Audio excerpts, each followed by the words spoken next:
This is Listen St. Louis with Carol Daniel. When I think about the critical issues facing Black and Brown residents in the St. Louis area, I often ask the questions: how did we get here? What's holding us back? And how do we progress? At 9 PBS, we want to deepen our understanding and change the narrative. Join me as I look for answers and discover solutions on today's podcast.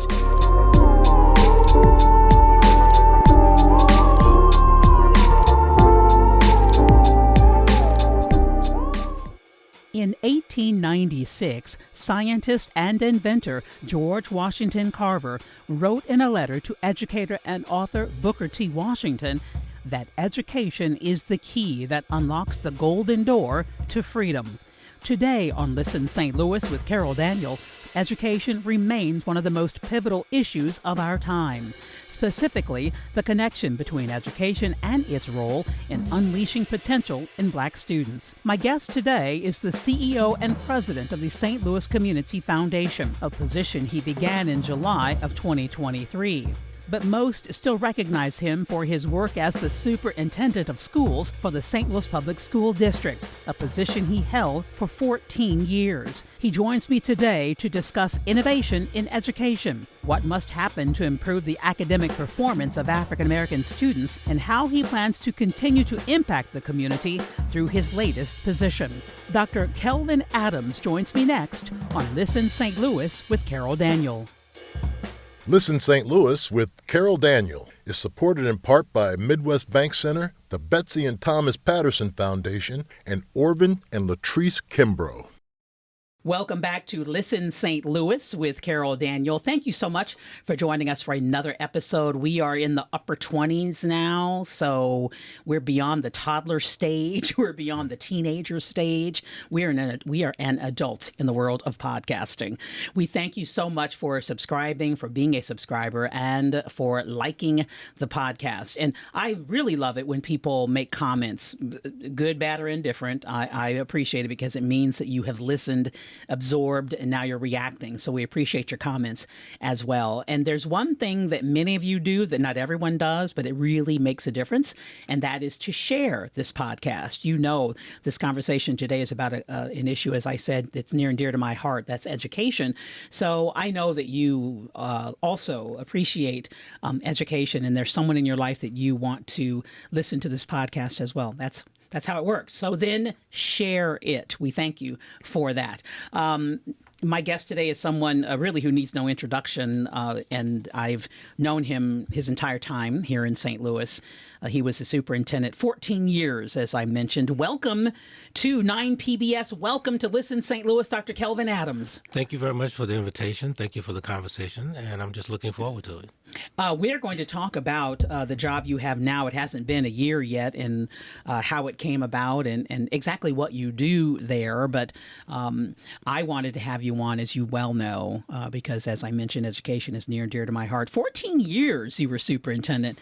The average, I think, is still 5? About 3 years is the 3? average. It's less. Yes, about it's 3 less. years. For urban superintendents especially, yes. How did you last as long as you did? I didn't realize I was there that long.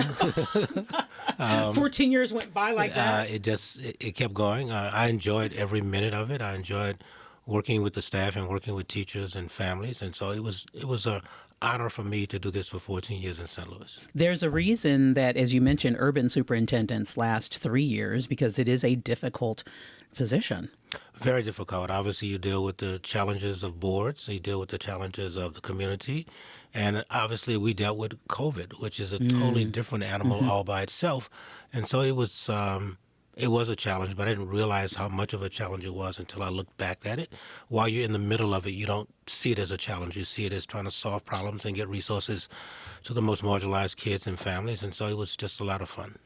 I remember there was a time when, you probably didn't tell us all the times that you were recruited because you don't make that public knowledge. But there was a time in the renewal of your contract that there was a possibility of you leaving. That is correct. And I remember saying, don't go. Well, I think at that time it was Los Angeles that reached out to me about a possibility of moving to Los Angeles. And quite frankly, my wife put a damper on that by saying, you go by yourself. Ooh, And so, Lord, that'll do it. So she did not want to go to the West Coast. And quite frankly, we still had work to get done. The SAB, the board that I worked with initially, we were still working through, obviously, full accreditation. And so we had not accomplished that. And so there were some things that we committed together, all four of us, including myself, that we would finish this job. And that was important to me. And you did finish that particular job. I did. You I achieved did. that. I did. Yes. Well, we did, rather. Yes.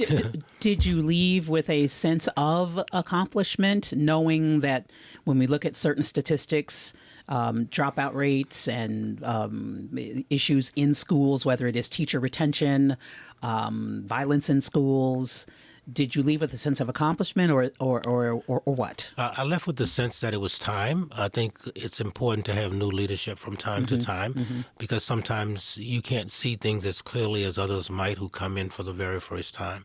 So I realized I had done 10 years with the SAB, 3.5 years with the elected board, and it was just time. I always thought I would know when it's time, and it was. It was really clear to me this was the inflection point that I needed to walk away from the work and allow somebody else to do the work. The pandemic did that for a lot of people in a variety of industries. Yeah, for me, the pandemic wasn't really the issue. It was just that I knew it was time. Obviously, we had gone through the pandemic and dealt with all of the challenges that dealt with immunizations and people losing their lives. We lost security, we lost students, we lost people.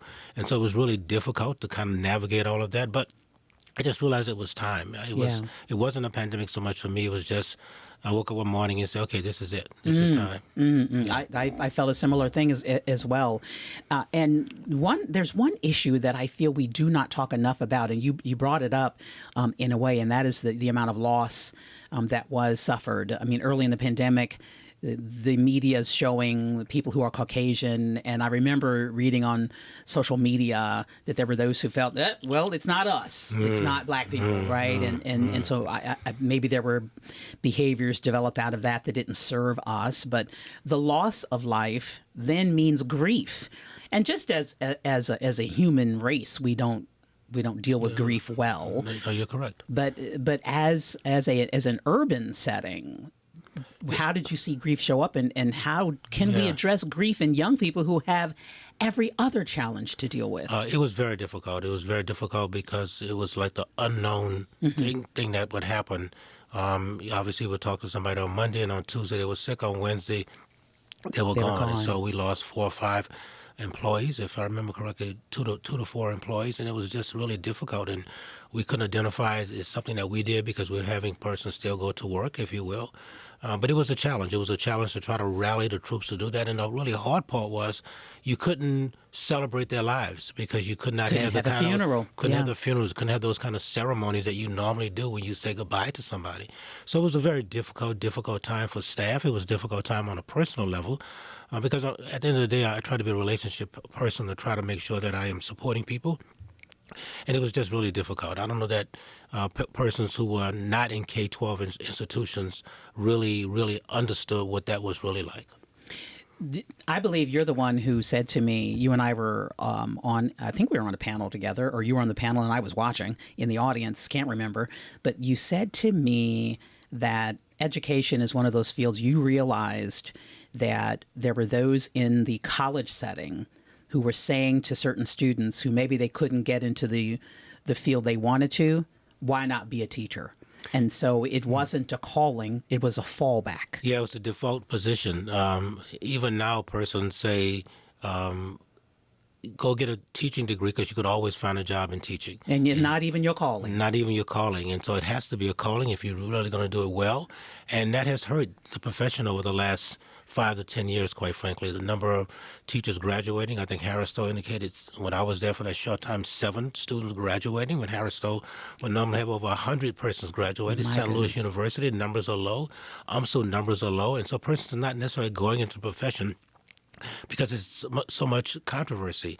Obviously, the pandemic kind of raised that issue up, but then you talk about textbooks, you talk about board members who are quote-unquote woke, if you will, with their ideas about what needs to happen and not happen. It's a very difficult difficult environment right now. I probably get a call once every couple of weeks from somebody in the education space asking for a recommendation or suggestion about, am I going to continue to do this work? Am I continue? Why did you do it so long? And that kind of stuff. And so I try to tell them you have to find what your passion is. And I always focused on kids and the drama that happened around everything else. It was drama. And so I just really tried to provide the resources to the kids and solve problems. And I think if you have that kind of focus, you could get some things accomplished. What must we do? What aren't we doing to secure teachers for whom it is a calling? Yeah, I think money is one factor. Obviously, it's a big factor, and I think there was some substantial raises that occurred in this region over the last 6 to 8 months. I think that's number one. Number two, it has to be seen as a real profession, and sometimes we don't treat it as if it's a profession. We treat it, like I said before, as if it's a side job. Fallback. It's a fallback kind of position, and I think teachers just need to be recognized more for the work that they really do. In the beginning of the pandemic, there was a great deal of support for teachers. Right. And then that shifted. Big time. Big time, when teachers were not On a dime. On a dime. A great deal of respect for them because they were, making things happen, getting on Microsoft Teams and Zoom and all of those kinds of things. And then it shifted when teachers did not want to go back into the buildings because they were concerned about their own lives. And so it shifted on a dime. And that continued that trajectory of, they don't know what they're doing. They don't need to do this. They're indoctrinating my kids. Exactly. All of those kinds of things. And so I do think money will play a part of it. And number two, this notion of treating it like a profession. And I think that, for one, when you look at suburban districts, we look at the percentage of parents, for instance, who say you're giving too much homework. And these are parents who parents of resources, generally, right? Yes. And then you look at urban districts, you're not hearing that. No, you're not. From your average black parent. No, you're not hearing them. As a matter of fact, you're not giving them enough in some cases, or they're not even doing the homework in some cases. And part of it has to do with the resources at home to be able to get online and do all of those kinds of things. We provided, technology to every kid, a hotspot, a computer, and it was a heavy lift to do that at that time for something like 19 to 20,000 students. Right. Some had them, but those students who had the greatest need needed to have that technology to do anything, to get engaged in any kind of way. Two stories stand out for me, and one is the picture of the brother and sister, I believe it was, sitting outside of Taco Bell doing their homework. Yeah. For the Wi-Fi. Yeah, that's right. And this city does not have citywide Wi-Fi. One of the things I know that this current Like mayor, Kansas City does. Yes, exactly. One of the things that this current mayor is thinking about through the pandemic, there was a lot of conversation from the business community and educators around the digital divide and what we could do to try to address it is just so expensive. But I think it's almost a civil right to be able to have connection to the internet now, because so much of your work and so much happens through that medium, and so it's you can't really do any kind of work unless you have that kind of technology. You can't thrive without You can't. it. The other story that comes to mind, my sister-in-law is a retired educator, elementary school, her entire career, and she mentioned to me that when they would get kids back on Monday and they had the ability to look at their laptops and they could tell what parents were trying to watch. There is no doubt. There is no doubt about it. There's some stories I could tell about looking. Well, tell one. We're looking into people's homes and seeing the kind of conditions that were there, right? And what was going on. One of the students I remember explicitly. There was a student who was in a cage. They had put her in a cage. My Lord. The stepfather had put her in a cage, and eventually this gentleman eventually killed her as well as the mother. But that's the kind of stuff that we were dealing with and addressing to try to address what was going on. So it's just some really sad stories, but the reality is that this pandemic did a disservice to our kids. And yet in all of that, we as a society we have great expectations in some cases and then low expectations in others of the educational system, that it would be an end-all, be-all, and solve-all. Yeah, I think there's some expectations that are not realistic, quite frankly, especially in the urban context.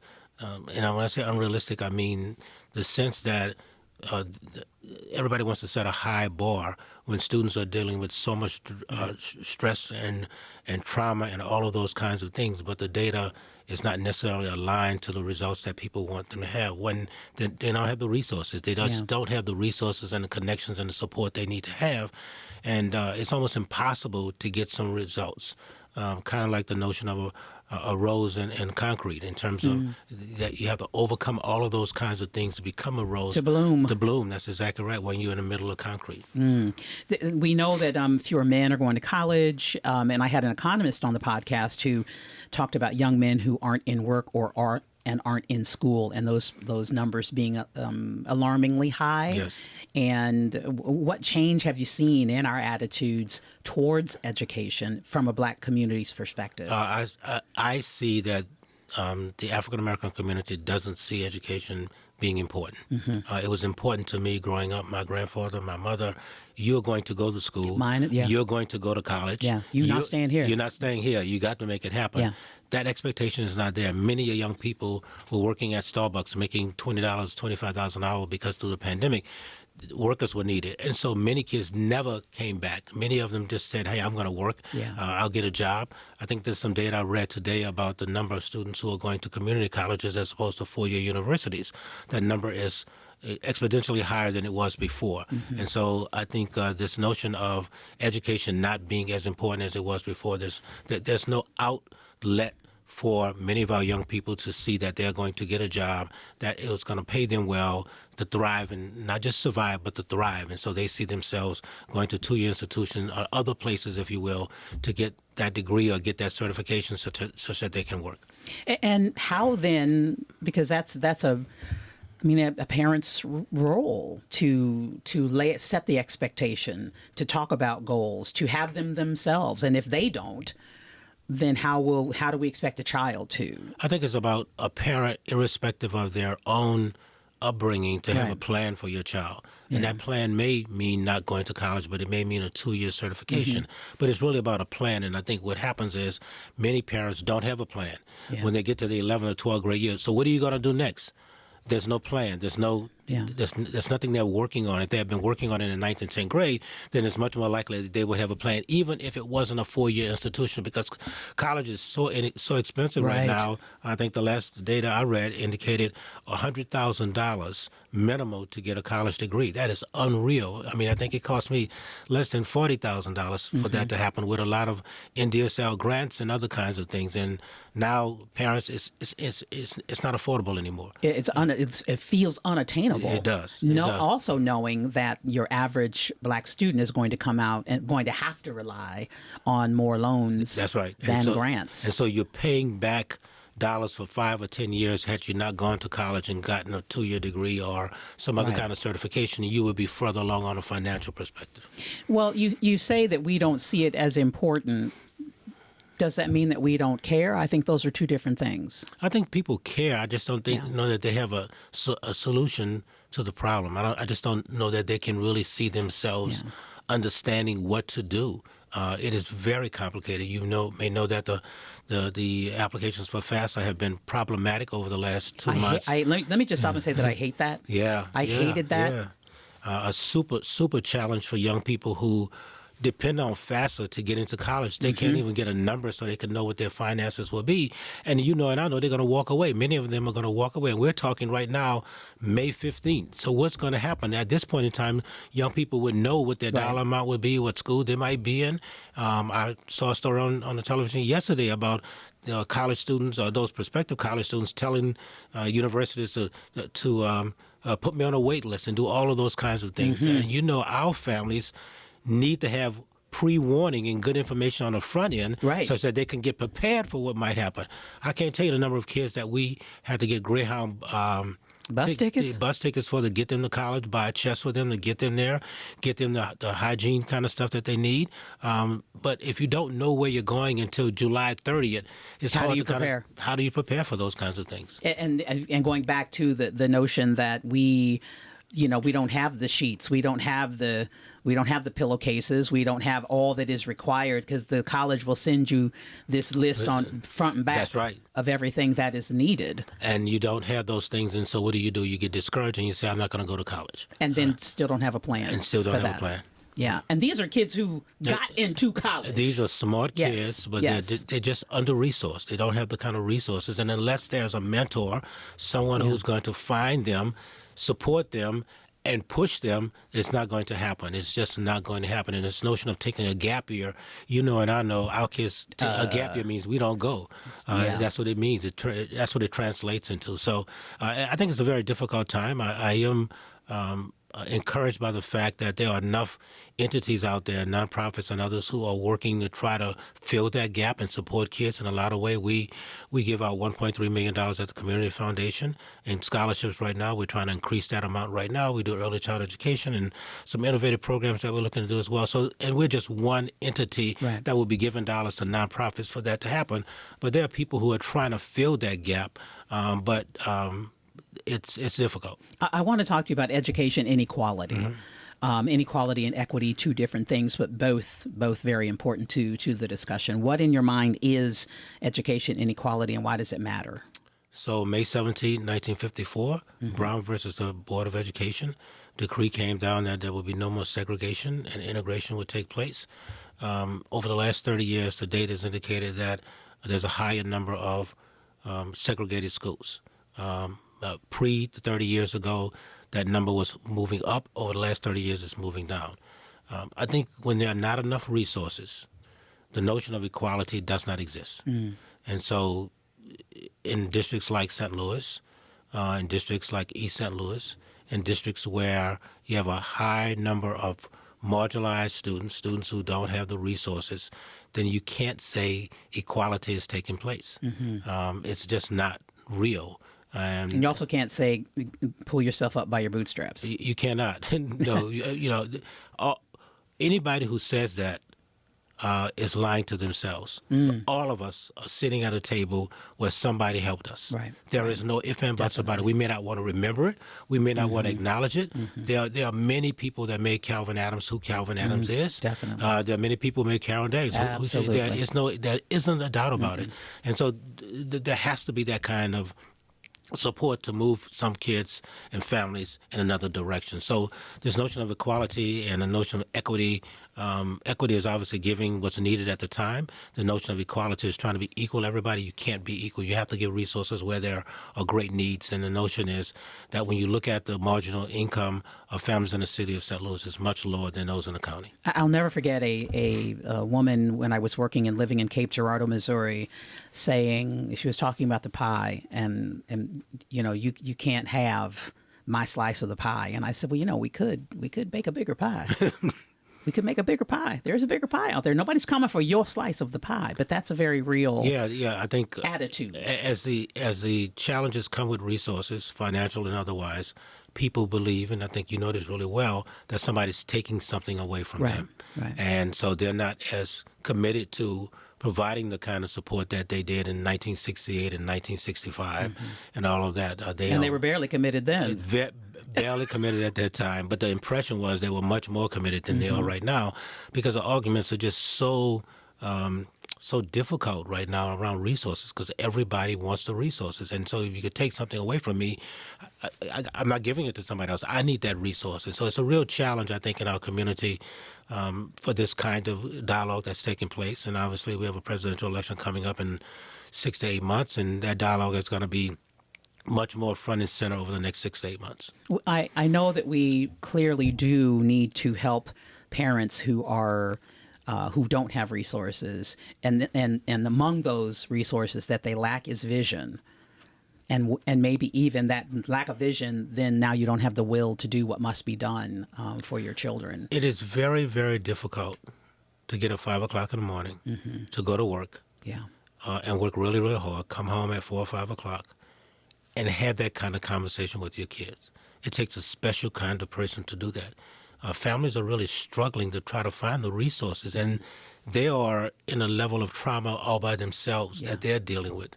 And so it is very difficult. That's why the resources from schools and nonprofits are just so critical, to fill that gap. And anybody who thinks that those entities are not important is literally crazy. I mean, I don't know.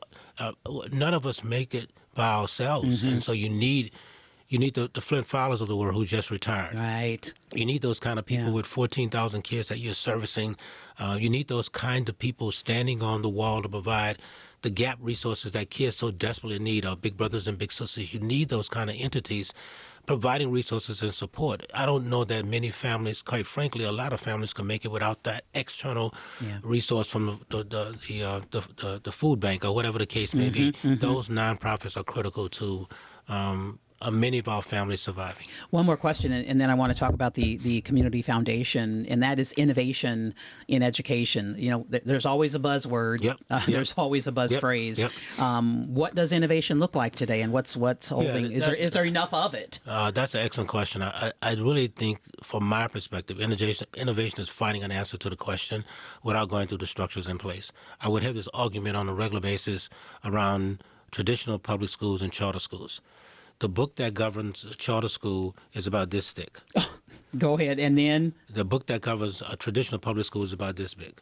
And so the notion of innovation has to take place in traditional schools, and you have to look outside the box to try to find answers to questions and work around the laws, if you will, the MS, whatever it might be, to do that. So I think innovation for me is about it's really finding a way to solve difficult problems. You have to be innovative to kind of make that happen, and you have to think outside the box, and you have to tweak some things, challenge some things, and do those kinds of things that I think are critical.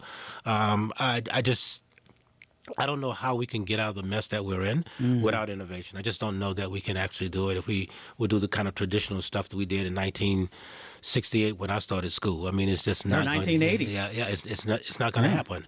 It's not going to happen. And so we have to think outside the box and give flexibility within structures that exist to be innovative. And I think for the most part, most institutions, meaning at the state level and at the local level, are willing to do that. But I think you have to make a case statement, a proof of concept for people to try to look to do that. We want to talk about the St. Louis Community Foundation, and you said to me before we got started that you weren't looking. They came and found you. No, I received a call from a colleague, and the colleague said that so-and-so wanted to meet with you at Panera in Brentwood, and give me a date. I gave him a date. I showed up, and the guy asked me, and I thought I was going to make some recommendations for them relative to Sneaky. To something, and I didn't even know it's a community foundation, quite frankly. And the person sat down and said, would you be interested in XYZ? And I went, tell me more. So what was it about it that piqued your curiosity about the Community Foundation? Yeah, I've been on the other side of the table for so long in terms of begging, scrapping for resources to provide support. Now I'm on the other side where those resources can be directed in ways to support families and support the community.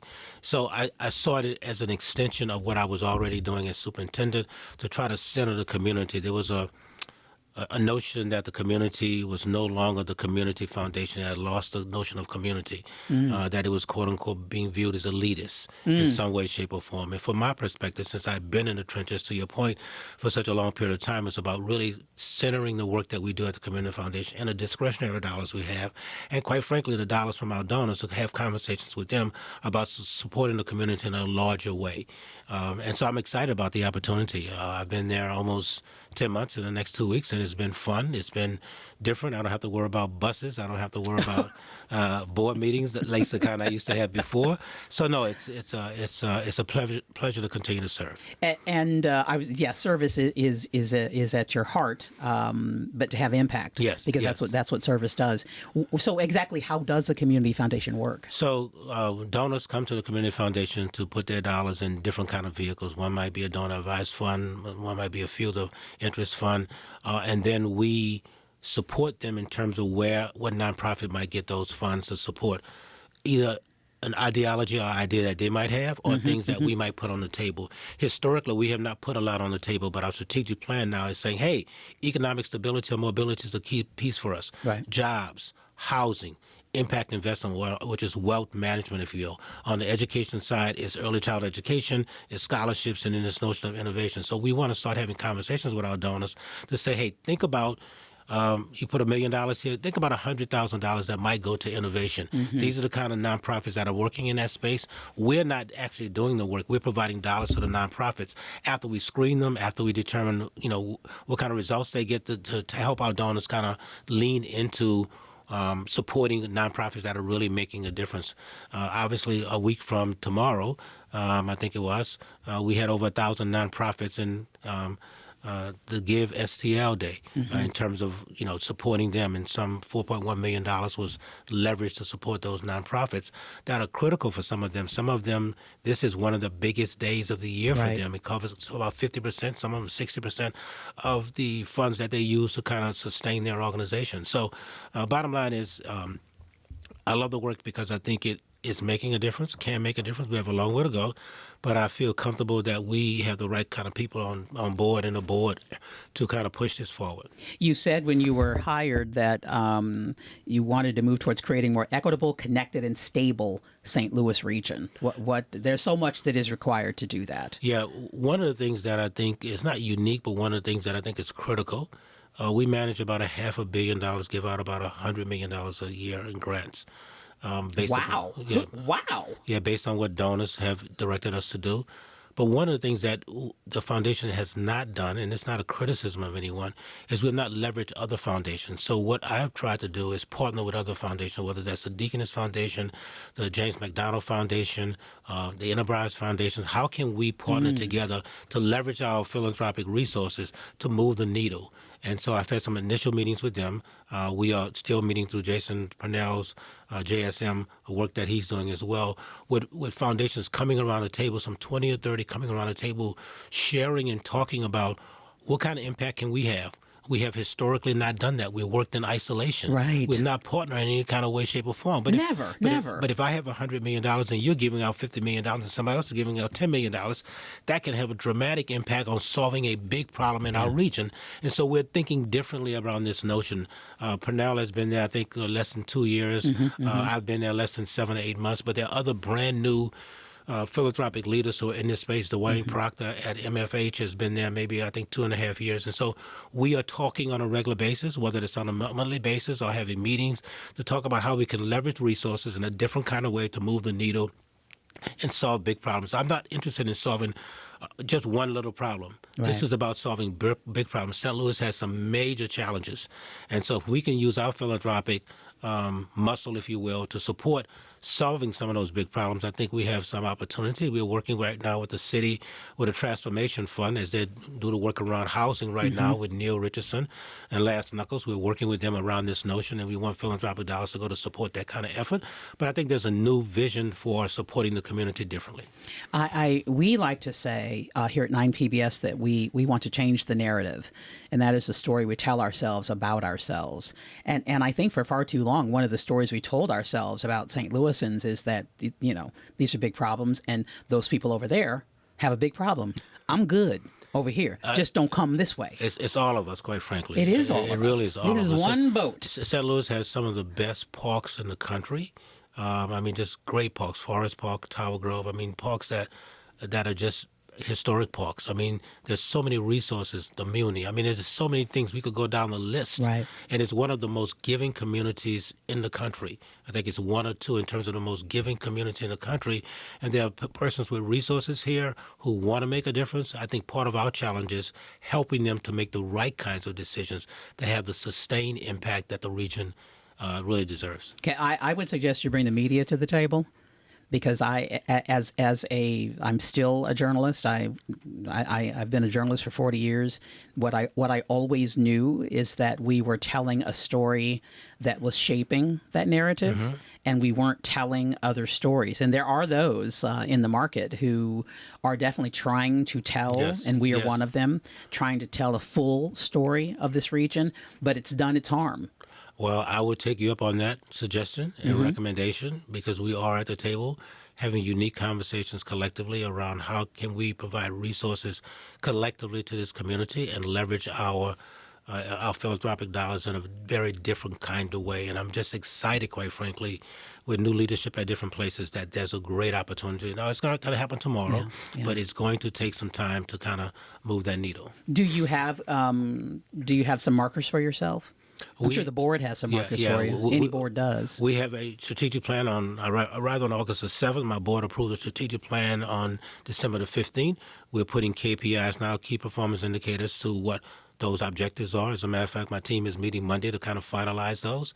Yes, we do have some markers. The markers are, a dollar marker, obviously, but we're also looking at how many wealth advisors we can get to, how many new accounts we can open, how many nonprofits are getting resources to move XYZ with data behind them. So yeah, we have some markers, and we're completing that work. It's been a little bit taller than I expected because the Community Foundation has not done it that kind of way in the past. So you're creating some things. Yeah, we're creating some things and some opportunities to look at data differently. I am a data geek, and numbers matter.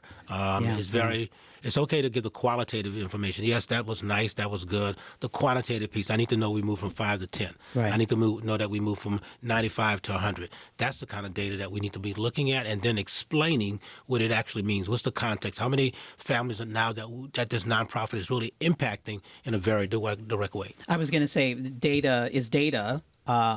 But there are families and faces and individual stories. And I'll never forget someone saying, listening to an interview, and they said that, we understand what it could take to solve, for instance, and this person was talking about the unhoused homeless issue and mental health, but he said those are very expensive problems to solve. Yes. Oh, yeah. I mean, you don't solve them overnight. I mean, it's a long-term commitment. It's a long-term commitment of resources and time. Yeah, it's not about telling parents, get your kids to school. No. It's hard to do that. I mean, you go to school every single day, and it's not enough to go 1 day out the week. It's not enough to go 2 days out the week. You need to be there 5 days out the week, and it's really challenging. Obviously, the district on St. Louis is dealing with bus challenges right now, which makes it much harder for the marginalized communities in terms of getting their kids to school, especially with the notion of desegregation and the fact that we're taking kids from one side of the city to the other side of the city on a regular basis. There's some real challenges in terms of the system kinds of things that exist that we are still dealing with from the 1920s or 30s. We're just dealing with a lot of broken systems that the board and others are trying to fix to solve the problems of today, and that makes it very difficult. What gives you hope? And I will let you get back to your data and your job. I think what gives me hope is two things. Number one, when I was superintendent, I never met a person in the community, in the business community, and others that said no. I went to people and asked for resources and support. I never heard no. I heard, get back with me. I heard, okay, give me a plan, but I never heard no. I am hopeful that same kind of mindset is there on the philanthropic side as well. And obviously it's a brand new game. It's a different world. But I believe strongly that St. Louisans want to make a difference. 81% of the dollars we give out go to St. Louis regionally. 81%. They don't go to national places. They support 81.6 to be exact, support the St. Louis region. People care greatly about this community. They want to see a difference, and they want to see an impact take place. And I'm hopeful that the Community Foundation and other foundations can play a role in that. Well, heaven knows you could have sat down somewhere and gone to New Orleans and opened a restaurant or something, because that's where you're from and you love it still. Yes, I do. But you decided to stay here, and we are better for it. Thank you so much for joining me. Thank you very much. Appreciate it. Dr. Kelvin Adams, who is the president and CEO of the St. Louis Community Foundation, with us on Listen St. Louis with Carol Daniel. We will be back next week. Don't forget to like, to share, and to comment. You can even download this podcast and listen to it later. I always tell people, listen to it in bites. We have a 20-minute average commute in St. Louis. Listen to 20 minutes. Then when you get home while you're cooking dinner, listen to another 20 minutes, and that's how you do it. You don't have to listen in one setting. I want to make it as easy as possible for you to get this good conversation into your system. Thank you again for joining us for another episode of Listen St. Louis with Carol Daniel. We'll be back next week. Thank you.